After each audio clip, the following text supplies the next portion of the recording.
नमस्कार, मैं रवीश कुमार। काला धन सुनते ही उत्साहित हो जाने वालों के लिए खुशखबरी है। जो लोग आने की प्रतीक्षा में हैं, वो अपना वाला काला धन देकर सरकार का सहयोग कर सकते हैं। 1 जून से 30 सितंबर के बीच अपना वाला काला धन सरकार को बता दीजिए, उस पर 45% का टैक्स दीजिए और कोई सजा नहीं, कोई सवाल नहीं, और अपना काला धन सफेद धन के रूप में वापस ले आइए।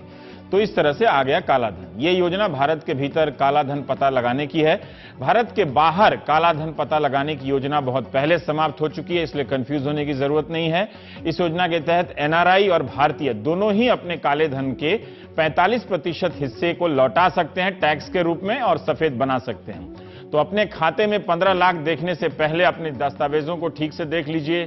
जिनके यहां बोरे में है या तोशक के बीच में है, वो लोग भी एक बार ठीक से सोच लें कितना जमा करना है, कितना दिखाना है। जिनके पास मकान दुकान के रूप में काला धन है, उनके लिए भी ये योजना है। थोड़ा इंतजार कीजिए, आगे बता रहा हूं।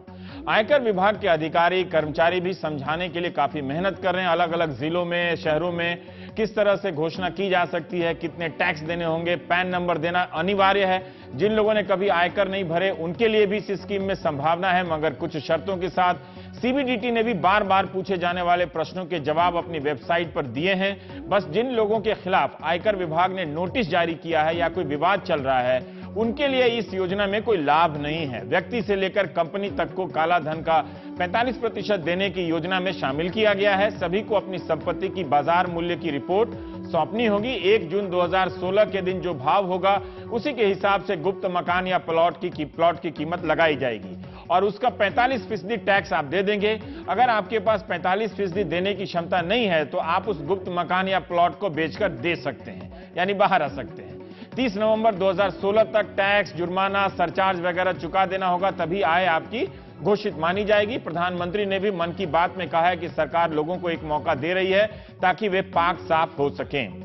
इस बजट में ही वित्त मंत्री, जो फरवरी में पेश हुआ, वित्त मंत्री अरुण जेटली ने इसकी घोषणा कर दी थी ताकि काला धन रखने वालों को मानसिक तैयारी करने का मौका मिल सके। अगर आप चेहरा नहीं दिखाना चाहते हैं आयकर अधिकारी को, तो ऑनलाइन भी भर सकते हैं। पैन नंबर देकर आयकर अधिकारी जैसे पैन नंबर देंगे, वो आपका फोटो देख लेगा। वैसे इससे पहले भारत सरकार ने विदेशी बैंकों में काला धन रखने वालों के लिए एक सख्त कानून भी बनाया। सजा देने से पहले उनके लिए भी एक मौका दिया और सरकार के खजाने में 4147 करोड़ रुपए आ गए। हमारी सहयोगी तनिमा विश्वास ने अलग अलग सूत्रों से पता लगाया कि 1 जून से 28 जून तक बहुत कम लोगों ने इस योजना के तहत काला धन की घोषणा की है। बहुत कम पैसे आए हैं, आधिकारिक घोषणा नहीं है। आमतौर पर कहा जाता है कि आखिरी दिनों में ऐसे वक्त में भीड़ हो जाती है। तो जुलाई, अगस्त, सितंबर 3 महीने हैं आपके पास। तनिमा ने कुछ बिजनेस प्रतिनिधियों से भी बात की। उनका कहना है कि 45% का टैक्स बहुत ज्यादा है। This scheme, they are saying it is 45% rate of tax. It is very high. I don't think people will like to love to come and declare in this scheme. Bureaucrats and politicians should also declare their money, and the political will should be there with the government. Scheme लानी चाहिए ईमानदारी से, जो ये कहें वो पूरा हो। कल को और डिपार्टमेंट आ गए डिक्लेयर करने के बाद, और दिक्कतें आ गई, ये प्रूफ लाओ, वो प्रूफ लाओ। जो कुछ इन्होंने मांगना है पहले डिक्लेयर करें कि ये साथ लगा दो, बाद में हम कुछ नहीं मांगेंगे। और या ये डिक्लेयर करें A to Z, आपसे कुछ नहीं पूछा जाएगा।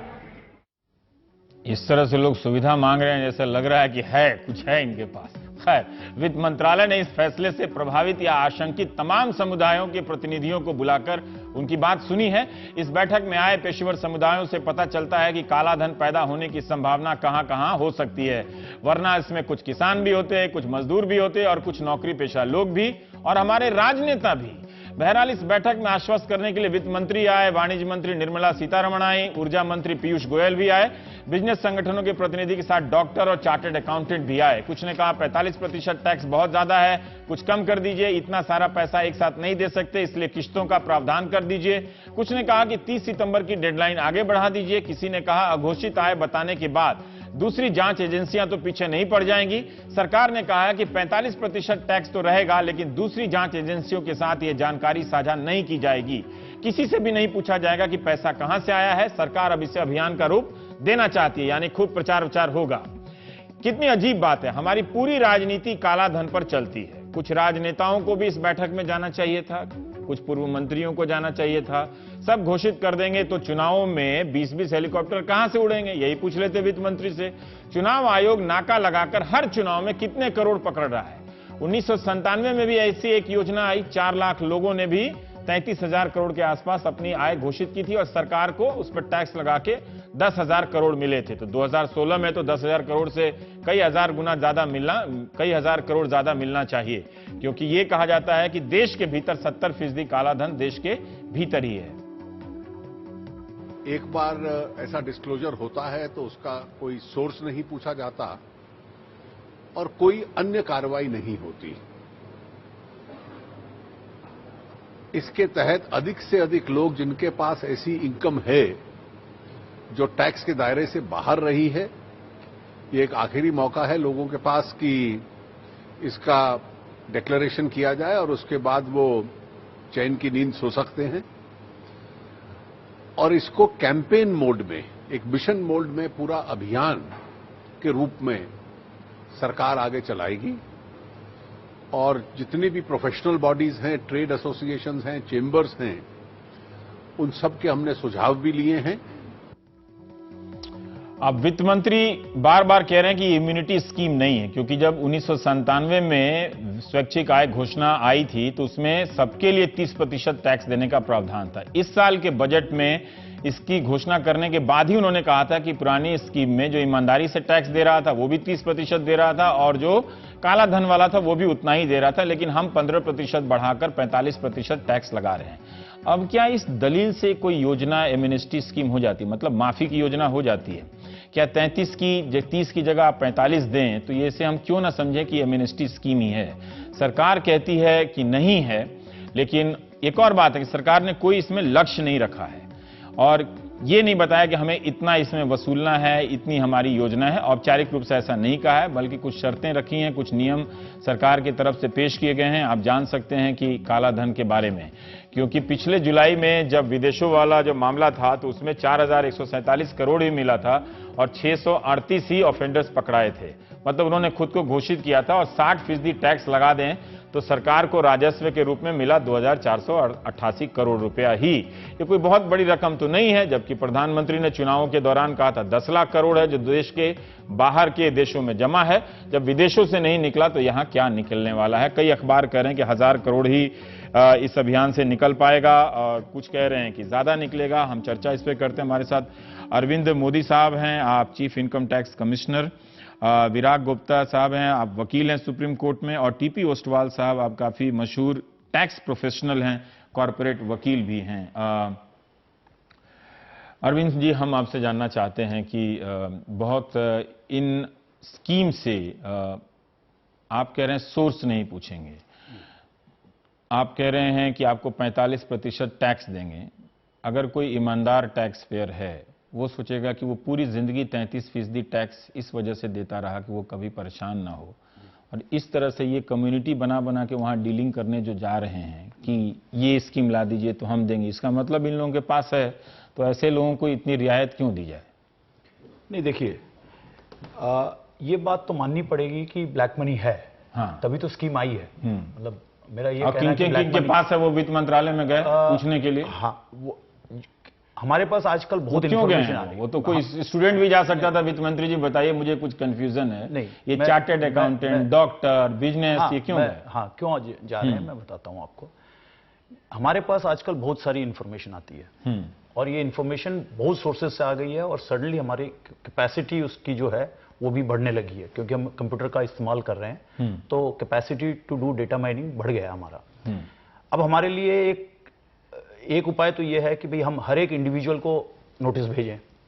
ठीक, तो लाखों लोगों को हम भेज देंगे, कोर्ट सिस्टम क्लॉग हो जाएगा, लिटिगेशन बढ़ेगा। या हम इसको एक ग्रुप के हिसाब से एक बल्क डिस्पोजल सिस्टम का इस्तेमाल करें। अब बल्क डिस्पोजल सिस्टम, इस एमनेस्टी स्कीम को ये bulk disposal system as part of enforcement strategy समझना चाहिए, क्योंकि हम एक एक को बुलाएंगे। अगर हमारे पास इतनी इंफॉर्मेशन है, कल को अगर हम 10 लाख, 15 लाख, 20 लाख लोगों को भेजेंगे तो वो हमारे पास कैपेसिटी नहीं है कि एक को इतने लोगों को हम हैंडल कर पाए, और ना कोर्ट सिस्टम हैंडल कर पाएगा। अगर आज 10 लाख लोग अपील फाइल करेंगे तो वो कोर्ट सिस्टम भी उसको हैंडल नहीं कर पाएगा। लेकिन अगर हम एक बल्क तरीके से हैंडल करें, जो कि हमारी इस प्रावधान के अंदर हम करने की कोशिश कर रहे हैं, तो ये एक एनफोर्समेंट स्ट्रैटेजी होगी। हमारा जो बैकलॉग ऑफ एक्शनेबल इंफॉर्मेशन है वो क्लियर हो जाएगा, लोगों को एक मौका मिलेगा और सारा सर मुझे बताइए कि अभी प्रधानमंत्री जी ने किसी आप लोगों के ही समूह के को संबोधित करते हुए कहा कि 92% तो टीडीएस से आ जाता है टैक्स। जी।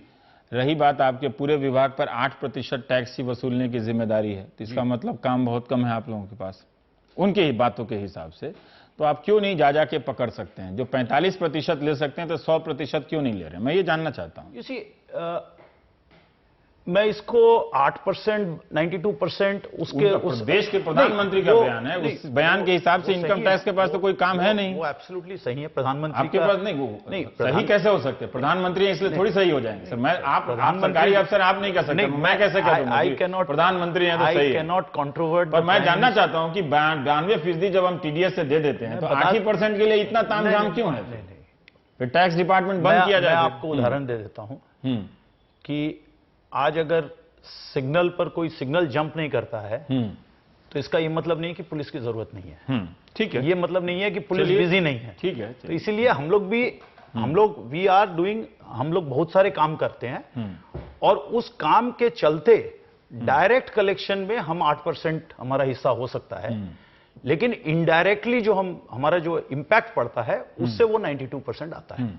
ठीक है, ये अच्छा पॉइंट है, आपने अच्छे से जवाब दिया। पर मैं एक और बात जानना चाहता हूं। जैसे मैंने कहा पॉलिटिकल क्लास है, उसके पास बहुत पैसा है, इतनी गाड़ियां हैं, उस क्लास के पास आप लोग नहीं जा सकते हैं, चाहे किसी पार्टी का हो? कहां से इतना पैसा आ रहा है आपके पास? इस प्रोग्राम पर मैं किसी का नाम नहीं लेना चाहूंगा, उदाहरण क्लास को आइडेंटिफाई नहीं करना चाहूंगा, लेकिन इतना जरूर बताना चाहूंगा कि हमारे पास बहुत इंफॉर्मेशन है और वो इंफॉर्मेशन एकदम पूरे एंटायर स्पेक्ट्रम ऑफ सिटीजन्स के ऊपर है।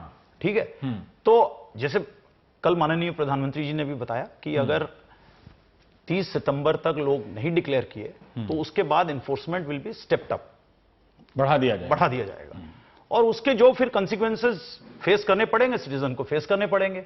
और पहले वाली स्कीमों के बाद तुरंत बाद ये होता था कि भाई हमारे पास इंफॉर्मेशन बहुत कम होती थी, हमारी कैपेसिटी कम थी माइनिंग करने के लिए। कंप्यूटराइज्ड हो गया, कंप्यूटराइज्ड होने से गेम चेंजर हो गया है, गेम चेंज हो गया है। वो तो जो सर जो आपके सिस्टम में कंप्यूटराइज तरीके से जुड़ा हुआ है उसका तो आप परीक्षण करते ही रहते होंगे कि ऑटोमेटिक होता है, तो उसमें जो गड़बड़ी है या कम बताया वो तो आप पकड़ रहे होंगे। तो ये जो काला धन देंगे वो जो आपके टैक्स सिस्टम से बाहर के लोग हैं ज्यादातर तो वही देंगे ना? फिर नहीं, कोई जरूरी नहीं है। ओके, जो सिस्टम के अंदर भी हैं वो जैसे कुछ इनकम आय अपनी दिखा चुके हैं और कुछ नहीं दिखाए हैं। जो नहीं दिखाए हैं वो अपना डिस्क्लोज कर पाएंगे। ठीक है।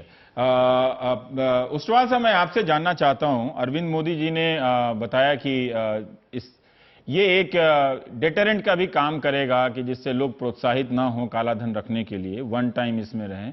और चूंकि बहुत इतना ज्यादा इनके पास डेटा है, इतनी ज्यादा संख्या है कि सबको नोटिस अगर भेजें तो हर नोटिस के बाद इतने मुकदमेबाजी शुरू हो जाएगी सर कि आप उससे बेहतर है कि उनको एक 4 महीने का मौका दे दीजिए, एक टैक्स स्लैब दे दीजिए जिसमें सारा पैसा आ जाए वापस। क्या आपको लगता है इस रास्ते से ब्लैक मनी वापस आ जाएगा?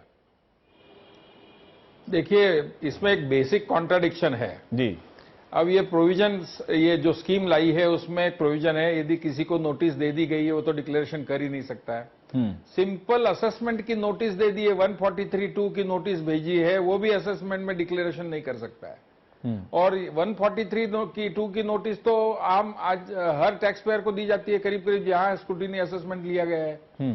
तो मेरे हिसाब से इसमें जो बेसिक डिफेक्ट है स्कीम में, उसमें एक तो प्रावधान नोटिसेस का जो रखा गया है, इन्होंने कहा कि, इन्होंने तो नहीं कहा लेकिन दूसरे रेवेन्यू ऑफिसर ने कहा कल कि वो 1996 की जो स्कीम थी उसमें यही प्रोविजन थी और हमने कॉपी की है।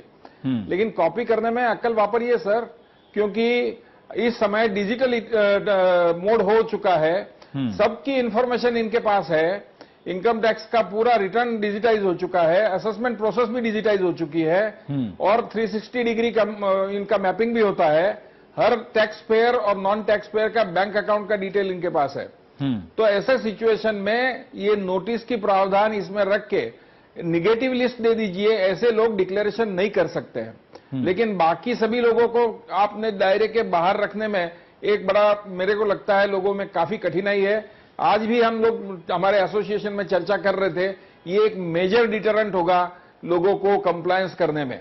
148 की नोटिस आजकल तो प्राय हर टैक्स पेयर को आ जाती है, और कोई भी छोटे मोटे कारण से फालतूगिरी, एब्सोल्युटली कोई इररिलेवेंट रीजन से नोटिस आती है, वो चैलेंज होता है हाई कोर्ट में, और हाई कोर्ट उसको सेटिस्फाइड कर देता है। ऐसे बहुत सारे दर्शक हैं मेरे सहित जो टैक्स की बारीकियों को, बहुत सारे ऐसे दर्शक हैं जो टैक्स की बारीकियों को उतने अच्छे से नहीं समझ पाते हैं। आप शायद क्या ये कह रहे हैं कि इस स्कीम से कोई लाभ नहीं है, ये कह रहे हैं आप?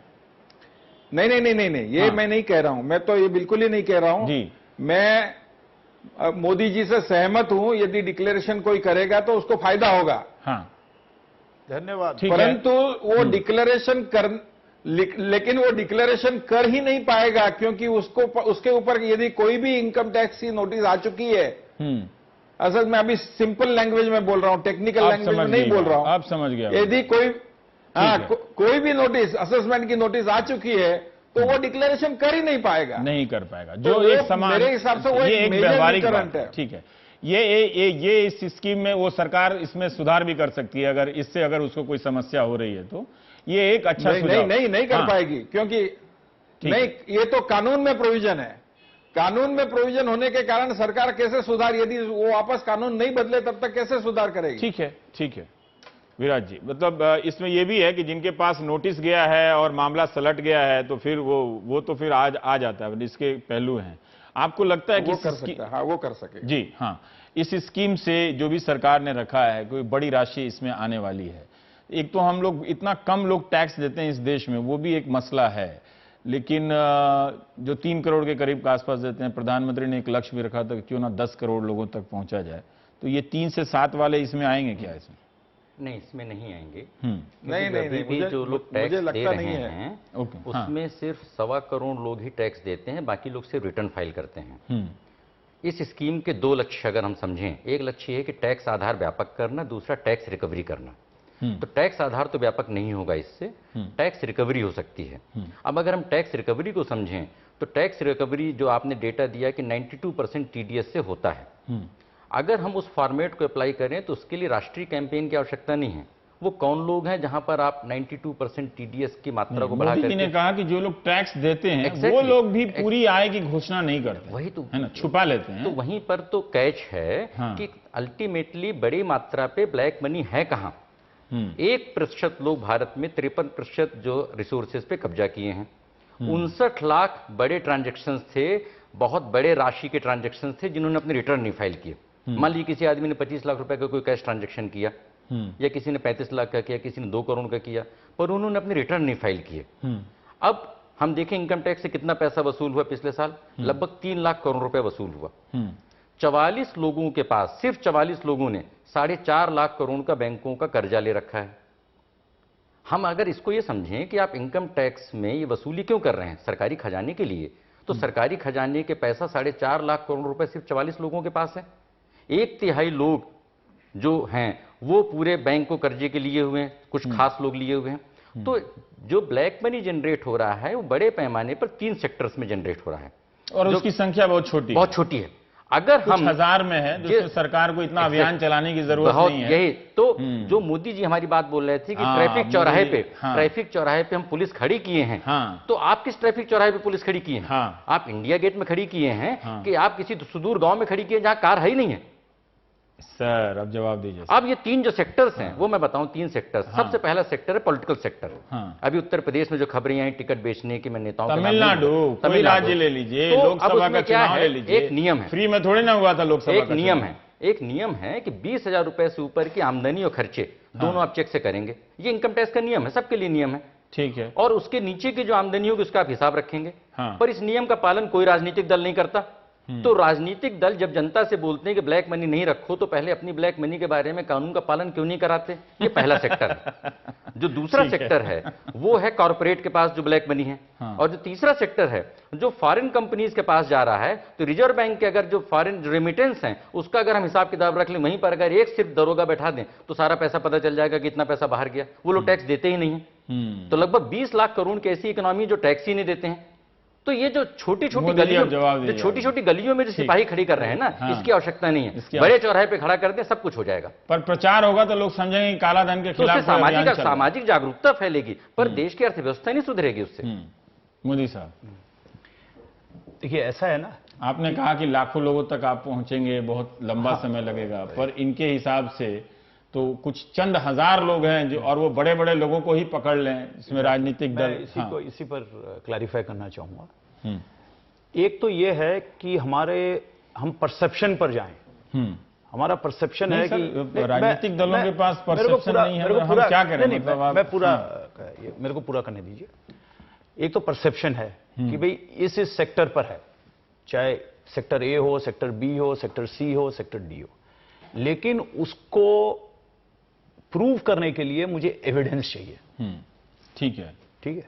हमारे पास इंफॉर्मेशन है, जैसे हमने बताया, और जो इंफॉर्मेशन है वो एकदम लार्ज कैनवस पर है, मिलियंस ऑफ टैक्स सिटीजन्स के बारे में है, और वो सारे जो हैं 30 सितंबर के बाद वो उस दायरे में आएंगे। सर, जब राजनीतिक क्लास, पॉलिटिकल पार्टी बच जाए, है ना, उसमें जिसके खिलाफ एविडेंस होगा, और वो चुनाव एक डॉक्टर से आप ले लीजिए, जरूर ले लेना चाहिए, और चुनाव में जाकर वो पूरा करोड़ों रुपया धुआं उड़ रहा है ना, अब आप जनता देख रही है, और वो विज्ञापन भी देख रहे हैं कि काला धन जाने वाला विज्ञापन आ रहा है। लेकिन जितने एक्सपेंडिचर ऑब्जर्वर हैं, उन्होंने तो ऐसा कोई रिपोर्ट नहीं भेजा उनको, तो कहीं ना कहीं तो जब तक एविडेंस नहीं उन्होंने भेजा, इसका मतलब थोड़ी काला धन नहीं है, उनको नहीं पता है, उनको नहीं पता, वो पकड़ते रहते हैं, मिल जाता है। एज ए डिपार्टमेंट आजकल 100 करोड़ रुपया वसूल जाता है। गुप्ता जी तो वकील हैं, ओसवाल जी भी वकील हैं, जब तक एविडेंस नहीं हम प्रोड्यूस कर पाए या गैदर नहीं कर पाए, आप एक गवर्नमेंट पोजीशन से बोल रहे हैं, ठीक बोल रहे हैं आप, ठीक है। तो एक परसेप्शन पर हम नहीं जा सकते हैं कि हम इसको जाके पकड़ लें,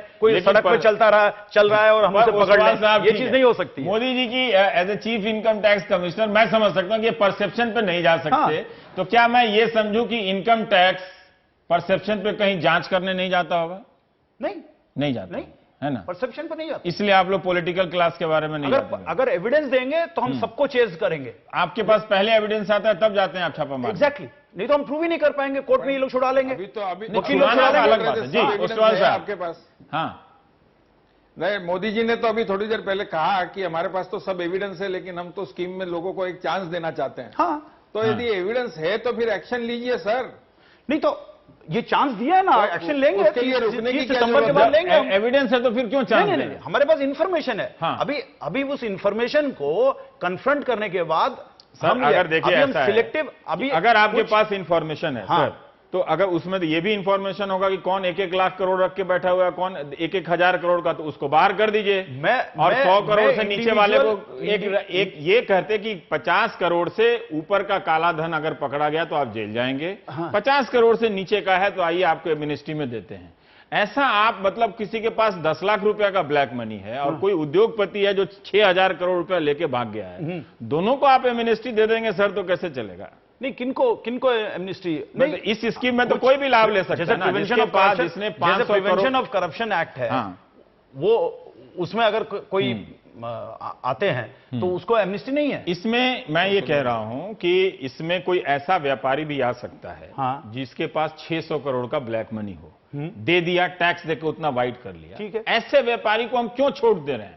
अगर कोई ऐसा छोटा आदमी है जिसके पास 2 लाख रुपए का ब्लैक मनी है, उसको आप रियायत दे रहे हैं, तो ये बात भी समझ में आती है कि आप कमजोर तबके को थोड़ा सा उसमें, जिसके पास कम, हालांकि दोनों अपराधी हैं, लेकिन आप फर्क ना करें। लेकिन ये समानता भी तो सर भयानक है। मतलब मैं अब आपको कोई इस कंपनी में अगर आप ये भी बता दें कि कोई कॉर्पोरेट है, उसको भी ब्लैक मनी डिस्क्लोजर का इसमें लाभ है ना, उसको क्यों है उसको? नहीं, ऐसा है ना, एक चीज हमारी थ्योरी में कहा जाता है एसिमेट्रिक इंफॉर्मेशन।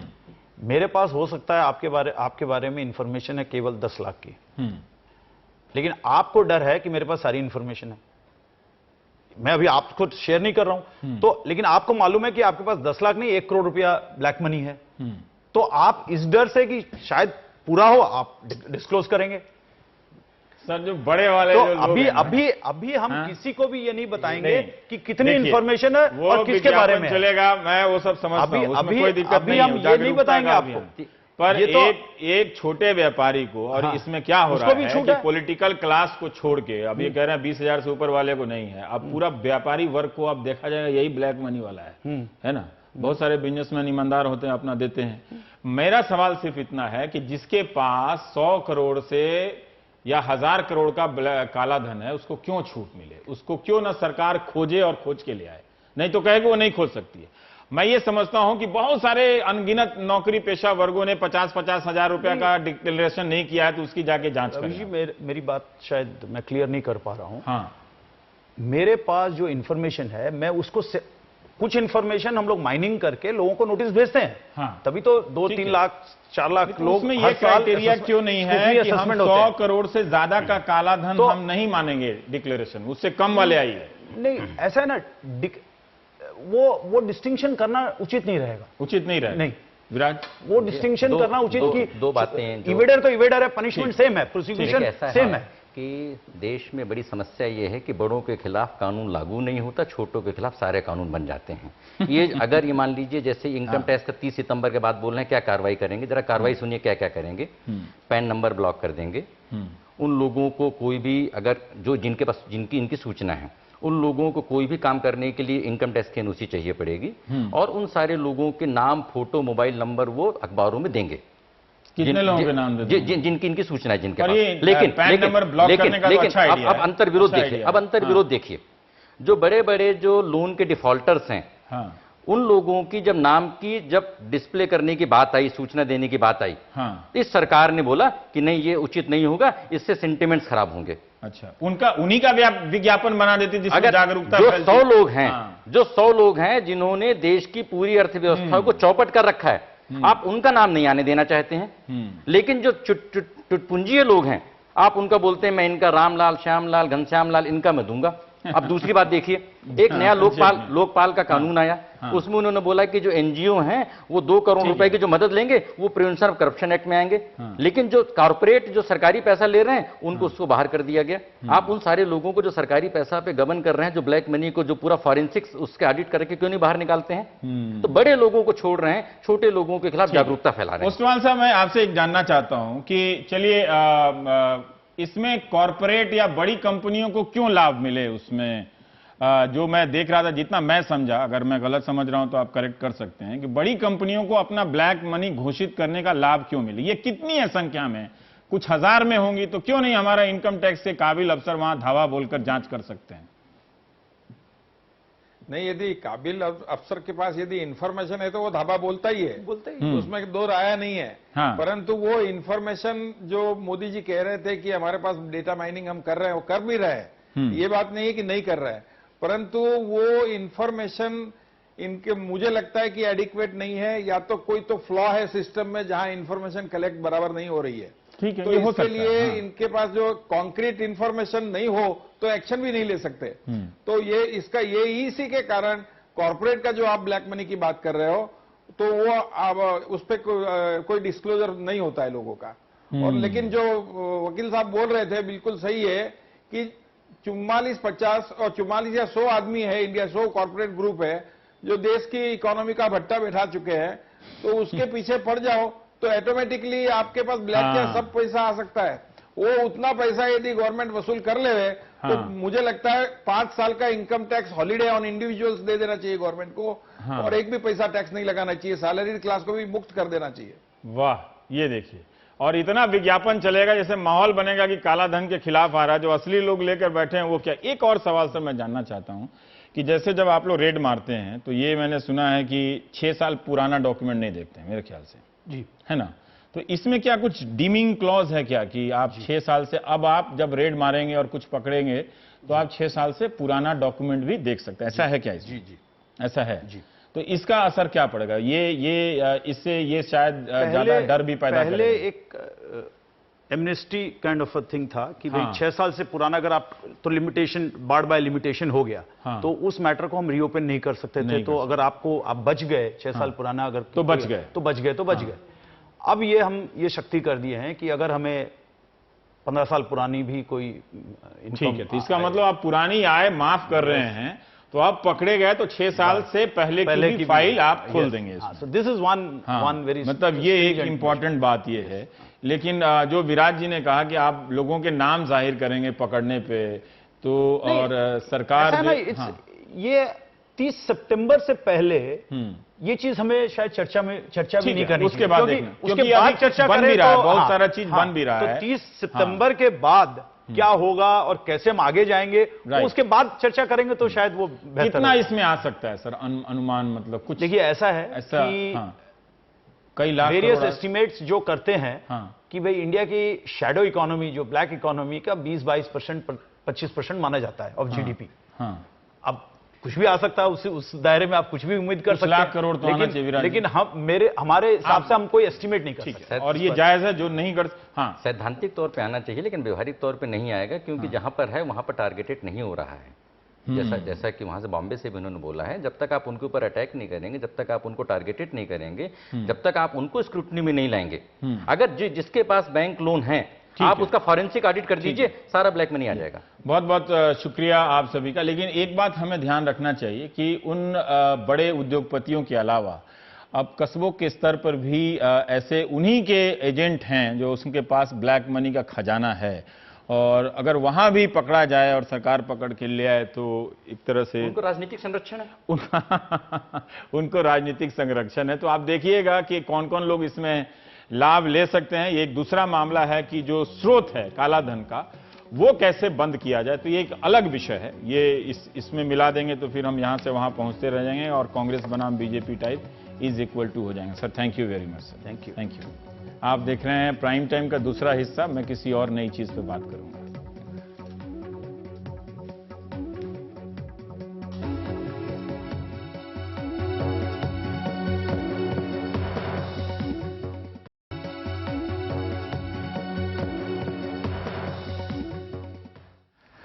अकेले दिल्ली हर रोज 9000 मीट्रिक टन कचरा पैदा करती है। आलम यह है कि अब दिल्ली के पास जगह नहीं है कि वो कचरे को कहां रखे। यूपी बॉर्डर के पास गाजीपुर में कचरे का एक पूरा पहाड़ बन गया है। कुछ दिनों में लोग वहां भी हिल स्टेशन समझकर जाएंगे, छुट्टियां बिताएंगे और कुछ कचरा छोड़ ही आएंगे। 1984 से गाजीपुर में कचरे का यह पहाड़ बन रहा है। 70 एकड़ इलाका में फैला हुआ है और करीब 1.25 करोड़ टन कचरा इसमें फैला हुआ है। 2002 में ही ये अपनी अधिकतम तय सीमा 15 फीट को पार कर चुका था और आज ये 50 फीट से ऊंचा कूड़े का ढेर हो गया है। हर रोज करीब 600 ट्रक यहां 3 से 3,500 मीट्रिक टन कचरा लेकर आते हैं। किसी भी लैंडफिल साइट के लिए तय वैज्ञानिक मानकों पर गाजीपुर बिल्कुल भी फिट नहीं बैठता। कचरे के प्रबंधन का कोई ठीक इंतजाम नहीं है। उसे जैविक और अजैविक के तौर पर छांटा भी नहीं जाता। ऊपर से कचरे से निकलने वाले जहरीले तरल पदार्थ को ठिकाने लगाने का भी कोई इंतजाम नहीं है। मॉनसून के दिनों में करीब 14 लाख लीटर जहरीला गंदा पानी हर रोज इस कूड़े के ढेर से निकलता है, जो जमीन के अंदर के पानी और यमुना नदी को प्रदूषित करता है। Central road research institute CRRI ने एक अध्ययन के आधार पर कहा है कि इस कचरे का इस्तेमाल सड़क बनाने में किया जा सकता है। National highway authority of India ने दिल्ली से बरेली और लखनऊ को जोड़ने वाले नेशनल हाईवे 24 और 14 को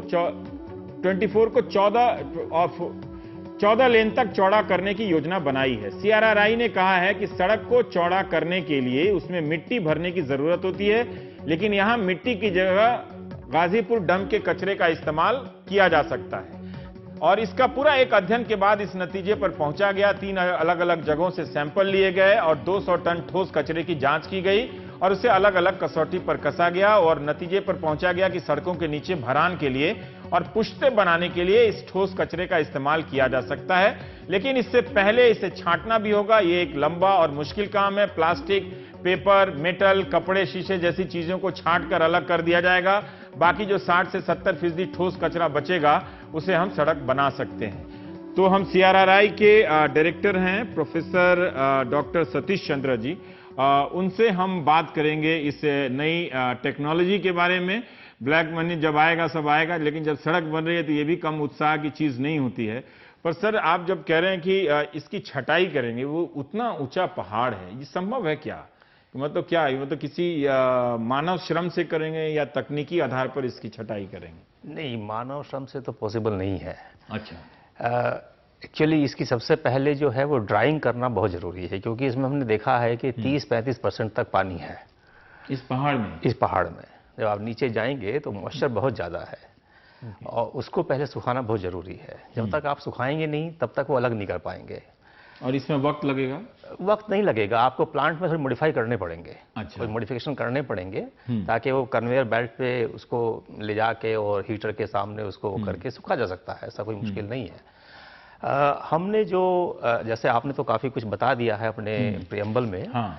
हमने जो किया है कि जैसे ये 35 मीटर ऊंचा पहाड़ है, तो EMCD जो हमारा ईस्ट म्युनिसिपल कॉर्पोरेशन के जो इंजीनियर्स हैं उनकी मदद से हमने देखा है कि कोई 5 साल पुराना कचरा, 10 साल पुराना कचरा, 15 साल पुराना कचरा अप्रॉक्सीमेट है, उस हिसाब से हमने 70 टन 3 जगह से लिया और वहीं पे एक ILFS का प्लांट लगा हुआ है, कंपोस्टिंग प्लांट, उसको हमने यूज़ किया है इसको सेग्रीगेट करने के लिए। अच्छा। तो वो प्लांट बेसिकली थोड़ा सा मॉडिफिकेशन की ज़रूरत है। अगर इसको कचरे को ही ड्राइंग एंड सेग्रीगेशन करना है तो मॉडिफिकेशन करना होगा। हमने तो सिर्फ इस प्रोजेक्ट के लिए उसको प्लांट को यूज़ किया है जो वहीं पे लगा हुआ है गाजीपुर में ही। वहाँ से फिर हम उसको लैब में लाए सेग्रीगेट करने के बाद। तो वहाँ ये 80 मिलीमीटर यानी 8 सेंटीमीटर के बोल्ड से ऊपर के बोल्डर भी हैं, उसमें बहुत चीज़ें हैं। इसको ज़मीन के नीचे जब भरेंगे, मिट्टी से नीचे जी है ना, जो तो उससे पहले मिट्टी ही भरते होंगे सबसे नीचे। एक्चुअली जहाँ भी रोड एम्बैंकमेंट में बनती है, तटबंध में बनती है, वहाँ हम नॉर्मली सॉयल भरते हैं। ये सॉयल का रिप्लेसमेंट है, तो मिट्टी भरने की जरूरत नहीं है। कचरे को आप भर देंगे, कचरे को हम भर देंगे उसको सेग्रीगेट करके।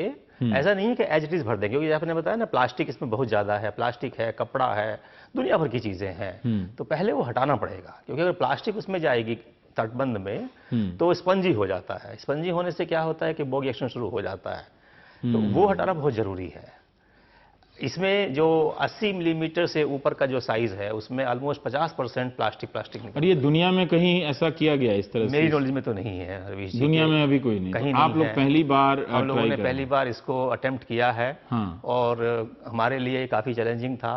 4 महीने का टाइम हमारे पास था सिर्फ इसको करने के लिए, और हमारे साइंटिस्ट की टीम ने पूरा दिन रात लग के इसको किया है। और 30 जून हमने टारगेट दिया था NHAI को, उससे पहले हमने उनको रिपोर्ट दे दी। और हाईवे अथॉरिटी मान गई है आपके? हाईवे अथॉरिटी मान गई है। और हमने ये है कि अगर आप 20 किलोमीटर का हाईवे, जैसे आपने कहा 14 लेन बनना है, 6 लेन से 14 लेन, तो गाजीपुर का पूरा लैंडफिल खत्म करने के लिए करीब 20 किलोमीटर का हाईवे बनाने की जरूरत है।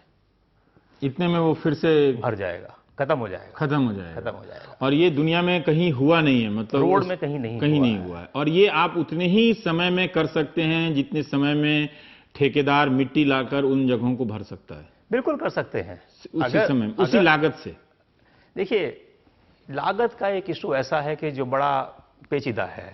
ठीक है, मतलब अगर आप एक जगह की तुलना में देखें तो वो भी उसमें आ जाता है। हाँ, वो भी है। दूसरी, आप जो सॉयल बचा रहे हैं, जो वर्जिन सॉयल आप बचा रहे हैं, नेचुरल एग्रीगेट जो आप बचा रहे हैं, मिट्टी बचा रहे हैं, उस एक फिर से एक जगह बन गई दिल्ली के लिए, एक जगह बन गई जिसकी कोई मतलब कीमत आप देखिए उसकी क्या है। 80 एकड़ लैंड, हजारों लाखों साल में मिट्टी बनती है, मतलब मिट्टी। हाँ। तो उसको उस पॉइंट ऑफ व्यू से मैं नहीं देखता हूँ कि मॉनिटरी बेनिफिट है आज कितना है कितना नहीं है इसको, अगर हम कचरे को यूज करते हैं या सॉयल को यूज करते हैं, क्योंकि ऐसे तो प्लांट की कॉस्ट ही 10 करोड़ रुपए आ जाएगी।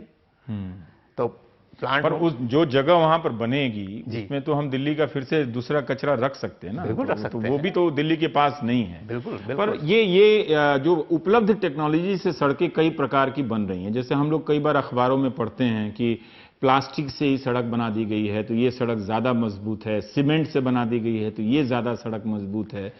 इन सब पहलुओं के आधार पर ये जो आपका प्रयोग है वो कितना अनोखा और अलग है? दोनों चीजें अलग अलग हैं।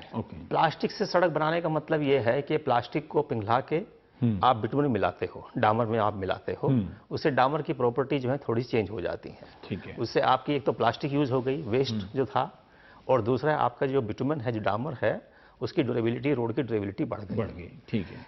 इस कचरे को, उसको जो प्लास्टिक को नीचे की लेयर में यूज नहीं करते हैं।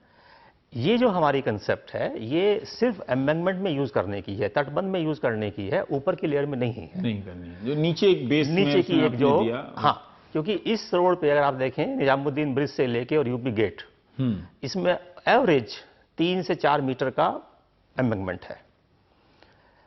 तो ये एक तरह से आपकी बातों से सुन के लग रहा है, जितना हम समझ पा रहे हैं, कि ये एक बड़ी कामयाबी है। आप बहुत बड़ी कामयाबी है, और अगर ये NHAI इसको कराएगी तो ये एक बाकी सिटी के लिए भी एग्जाम्पल होगा, क्योंकि ये प्रॉब्लम दिल्ली की नहीं है, हर शहर की है।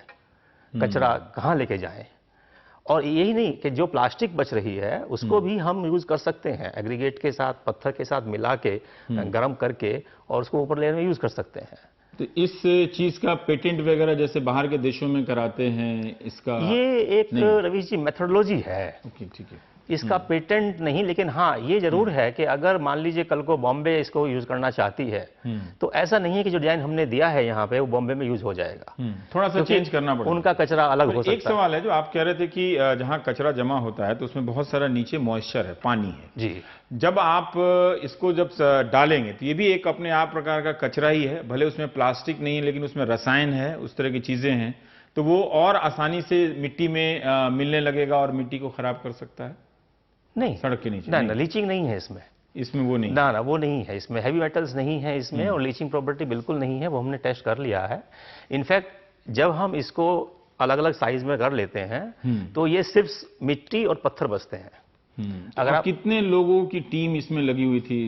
इसमें तो 7-8 लोगों की टीम लगी हुई थी CRI में, और 4 महीने काफी उन्होंने इसमें मशक्कत किया है और काफी इनोवेटिव तरीके से एक्सपेरिमेंट किए हैं, पंखा लगा के, ब्लोअर लगा के और प्लास्टिक को अलग किया है, और उसी तरीके के हमें जो है उसमें मॉडिफिकेशन करने पड़ेंगे जो हमारा प्लांट होगा। अगर कामयाब हुआ इसकी, अगर सबने देखा कि वो सड़क बनी है, मजबूत है और कुछ समय तक उसमें कोई खराबी नहीं आई है, तो क्या हम माने कि इस विधि का इस्तेमाल कर हिंदुस्तान मतलब कम समय में, सड़कें तो हर जगह बननी ही है, ये जो कचरे के जो पहाड़ हैं उससे निपटारा कर सकते हैं? निपटारा कर सकते हैं, बिल्कुल होगा। और इसीलिए हमने ये भी एक सजेशन दिया है NHAI को कि हम 2 साल इसको रोड को मॉनिटर करना चाहेंगे, क्योंकि ये पहली बार हो रहा है और हमारे पास कोई लिटरेचर भी नहीं है इस विषय में कि इसका कचरे का जो हम यूज करते हैं परफॉर्मेंस कैसी होगी।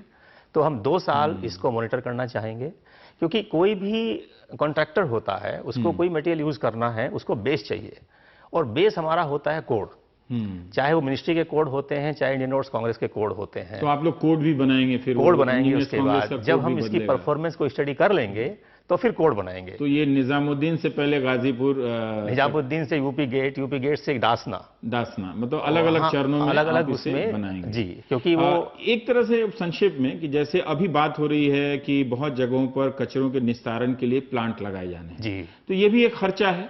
अगर इन कचरों का इस्तेमाल जो प्लांट लगाए जा रहे हैं और ऐसे प्लांट लगाए जाएं जहां हम सड़क बनाने के मटेरियल में इन्हें बदल सकें, तो ज्यादा बेहतर तरीके से हम इसका इस्तेमाल कर सकते हैं। बिल्कुल। प्लांट में जैसे मैंने कहा जो कंपोस्टिंग प्लांट होते हैं उसमें थोड़ा बहुत मॉडिफिकेशन करके वो किया जा सकता है। डॉक्टर चंद्रा, बहुत बहुत शुक्रिया और बधाई आपकी टीम को। हम शायद बात बहस तो कर रहे हैं पर हमें भी उतना अंदाजा नहीं है कि आप वैज्ञानिकों ने इतनी बड़ी चीज हासिल की है जो आने वाले समय में दुनिया के लिए एक मानक बन सकती है। हम चाहेंगे कि आप सफल हों इसमें भी। बहुत बहुत शुक्रिया आप सभी का। आप देख रहे थे प्राइम टाइम। नमस्कार। Thank you.